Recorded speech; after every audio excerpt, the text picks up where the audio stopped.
50 Cent wasn't capping. It looks like he is getting ready to release his new docuseries. Yes, docuseries about Diddy. No joke. Netflix announced it. The trailer even dropped briefly. It's like a very short trailer, somebody talking. And it is coming out, I believe, December 3rd. So let's go over the article. 50 Cent has been teasing a docuseries about Diddy's downfall for months, and now it finally has a release date. According to Pitchfork, the docuseries is titled Sean Combs: The Reckoning, and it drops on Netflix on December 2nd. Fifth executive produced it and was directed by Alexandria Stapleton. I'm grateful to everyone who came forward and trusted us with their stories, 50 Cent said of the upcoming series, and proud to have Alexandria Stapleton as the director on the project to bring this important story to the screen. This isn't just about the story of Sean Combs or the story of Cassie or the story of any of the victims or the allegations against him or the trial, Stapleton added. Ultimately, this story is a mirror reflecting us as the public and what we are saying when we put our celebrities on such high pedestal. I hope this documentary is a wake-up call for how we idolize people and to understand that everybody is a human being. Reportedly, the docuseries will feature interviews with those formerly in Diddy's orbit. In July of this year, he was found guilty of transportation for prostitution. Following an 8-week trial, he was found not guilty of racketeering, conspiracy, and sex trafficking. In October, Diddy was sentenced to 50 months behind bars and fined $500,000. Up until this month, he was set to be released in May of 2028. Now he'll have to wait until June of that year to get out. Reportedly, this is due to various alleged violations of Fort Dix rules. Diddy is accused of drinking homemade alcohol at the facility, taking part in 3-way phone calls, despite them being strictly forbidden, and more. So this is an interesting, different approach because I think 50 releasing this with victims spewing out accusations that potentially aren't true because, you know, he's only been hit with the Cassie situation, I think, in the trial, if I can remember correctly.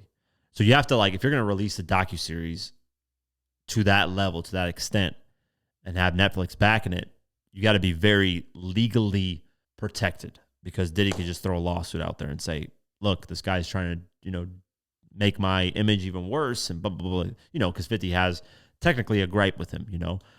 But yeah, it looks like it's taking an approach of like, but how did a celebrity get this special treatment to get away with this stuff? Essentially, that's what it's seeming like. And I think that's a very unique, different approach because I don't think it's accusing Diddy of something, but it's also, you know, saying like, hey, people to a certain extent that get this much power can get away with certain things and do certain things. So it's interesting.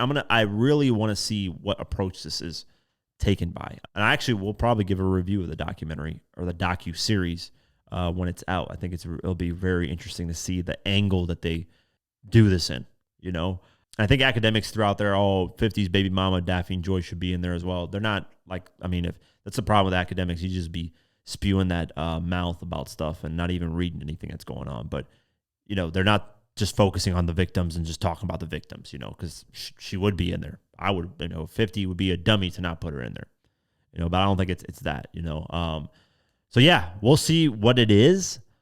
I think 50's got something planned. I mean, there's no way he doesn't. I think he is using this moment to completely, he follows the 48 laws of power very well. And when you destroy completely. That's always been a law he's always followed. So he is looking to take down Diddy. And I'm pretty sure, man, if something happens to Jay-Z down the line, 50 will be the first one to spearhead that. I think he wants to be, and he is up there as one of the greatest New York rappers or just New York entertainers, period. He's up there with Diddy and Jay-Z, but Diddy's kind of completely destroyed his image, destroyed everything. Now it's really just 50 and Jay-Z. You know, now when people say, oh, the New York rappers and the big business moguls, they're not going to mention Diddy anymore. It's just the stigma that's come with it now. You know, because before they'll be like, man, these hip-hop moguls, you got the Diddys, the Jay-Z's, the Dr. Dre's, the 50s. Now they're not really going to mention Diddy anymore. Now, what's crazy is a long time ago, Dr. Dre put his hands on a woman and beat the you-know-what out of her, but that was such a long time ago that people have just kind of, and Dr. Dre's done so much since then that people just kind of wash it away. But Dr. Dre has that history. Yeah, it's crazy. But we'll see what happens with this docuseries. I definitely will check it out and give my thoughts on it when it gets released.